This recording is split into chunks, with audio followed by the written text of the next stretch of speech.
Remember fidget spinners, those little toys that were like everywhere for a while? Oh, yeah. You wanted a deep dive on those. And today, we're going to go beyond the hype. Okay. We're going to spin into the surprisingly deep world of fidgeting itself. Sounds good. You got it. Okay. So you're using a really interesting YouTube video essay as our guide. Okay. It's from PBS Idea Channel called What's the Deal with Fidget Spinners? Okay. And it takes us on this journey through the history and cultural significance of fidgeting. So we're not just talking about like a fad here. No. We're looking at the bigger picture of fidgeting. Yeah. I'm all in. Yeah. What's the mission?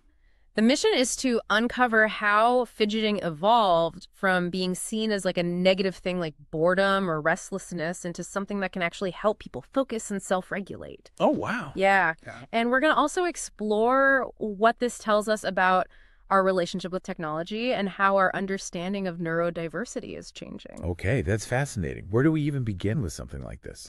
Well, the video essay takes us way back in time. Okay. Did you know that fidget was once the name for a type of pie? Wait, a fidget pie? Yeah. What does that have to do with, fidgeting? It's a funny connection, right? But it actually makes sense. The word fidget, it evolved from this idea of having too much of something, whether it's ingredients in a pie or, nervous energy. So like the pie, a fidgety person was seen as having an excess of something. Exactly. Like they couldn't quite contain themselves. Yeah, and this idea of too much really shaped how fidgeting was viewed, especially in literature. Think of characters like Lady Fidget from The Country Wife. Oh, yeah. She's portrayed as restless, scheming, and out of control. So fidgeting became associated with impropriety, Yes. almost like a sign of deviance. Yes, and that negative association has stuck around in a lot of ways. Even today, think about fidgeting in a meeting or at a fancy dinner. Right. It can be seen as rude or disrespectful. It's like you're saying I'm bored without actually saying it. Yeah. Right. Fidgeting can be interpreted as like a negative commentary on the situation, almost like you're judging the people around you. Interesting. So we got this long history of fidgeting being seen as a bad thing. Yeah. But then we get the rise of fidget toys. Yeah. How do those fit into all of this? That's where things take a fascinating turn. Okay. Fidget toys, particularly spinners, were marketed as tools for managing anxiety and stress. Which makes sense considering how much anxiety people are experiencing these days. Exactly. And the success of fidget toys like that Fidget Cube Kickstarter Yeah. that raised millions of dollars shows just how much people are looking for ways to cope with those feelings. It's almost like fidget toys became a way to signal that you're stressed too, Right. like a shared experience. And it's interesting that a lot of the buzz around high-end fidget toys started in Silicon Valley. Right. A place associated with both genius and, let's face it, certain perceptions about neurodiversity. You're totally right. Yeah. And this brings us to the connection between fidgeting and neurodiversity, which I'm really curious to unpack. Absolutely. It's a key part of the story. Fidgeting is often associated with ADHD and autism, conditions where people might have different ways of processing information and regulating sensory input. Okay, so how do fidget toys and neurodiversity intersect? Well, think about the concept of stimming. Yeah. Those repetitive movements that can help some people with autism manage anxiety and focus. Yeah. Fidget objects can be a more subtle and socially acceptable way to stim. So they provide that necessary sensory input without drawing as much attention. Exactly.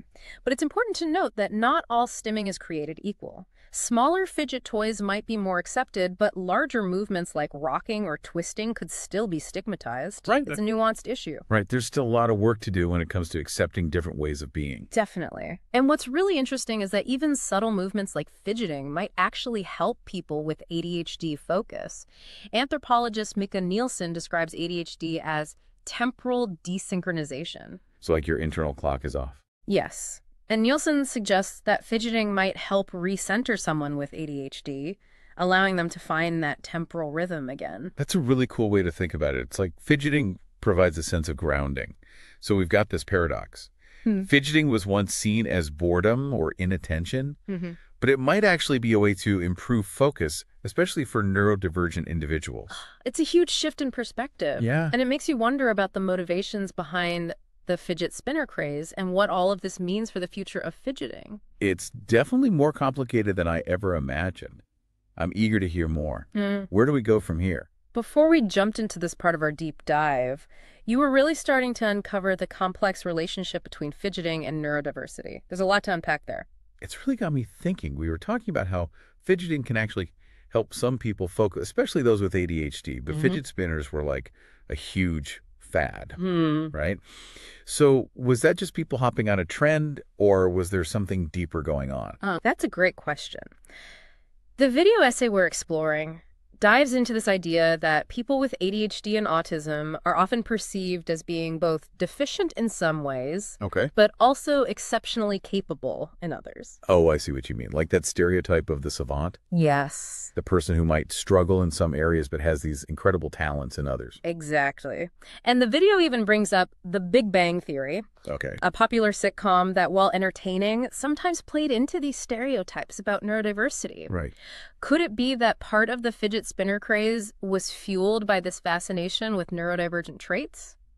So maybe people were drawn to fidget spinners Yeah. because they were seen as connected to these unique ways of thinking and experiencing the world. It's like they wanted a piece of that, almost like a fashion statement. It's a possibility, and one that raises some ethical questions. Yeah. But there's also a potential positive side to all of this. Even if some of the motivations behind the fidget spinner trend were problematic, Yep.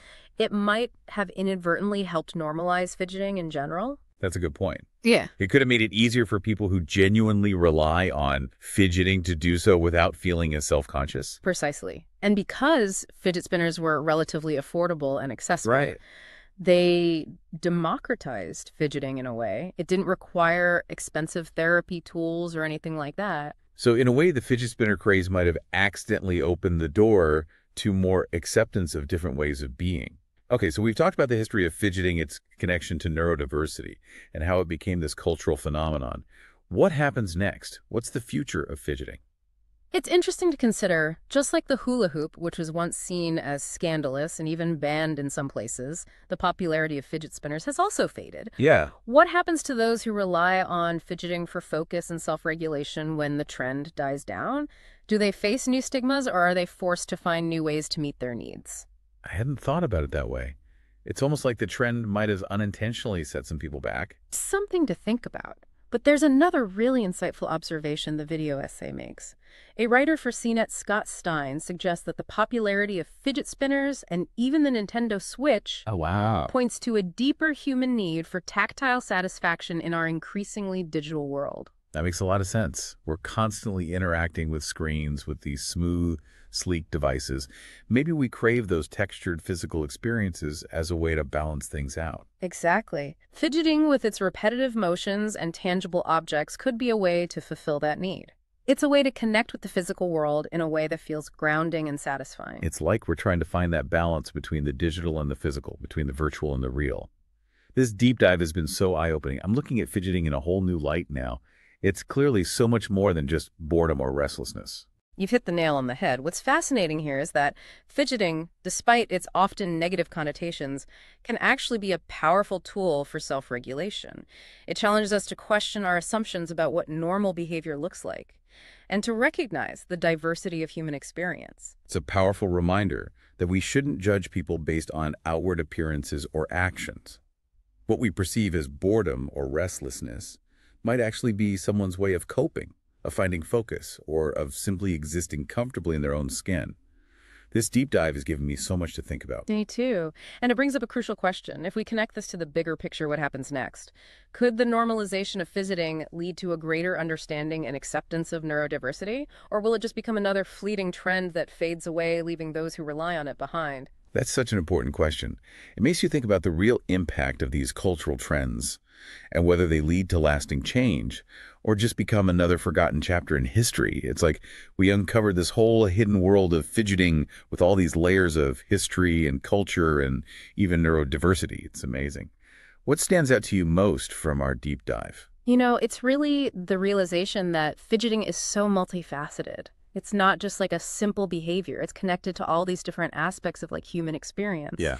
It's a reminder that we should be careful about making assumptions about people based on their outward actions. That's so true. What we might just see as boredom or restlessness could actually be a way of self-regulating, finding focus, or even just feeling comfortable in your own body. Absolutely. And I think that's like a really powerful takeaway for anyone listening. The next time you see someone fidgeting, maybe just pause before you judge. There might be a whole universe of experience you're not seeing. I love that. It's called to be more curious, more understanding, and less judgmental. So as we wrap up our deep dive into the world of fidget spinners and the surprisingly complex history of fidgeting, we want to leave you with this. What does your fidgeting say about you?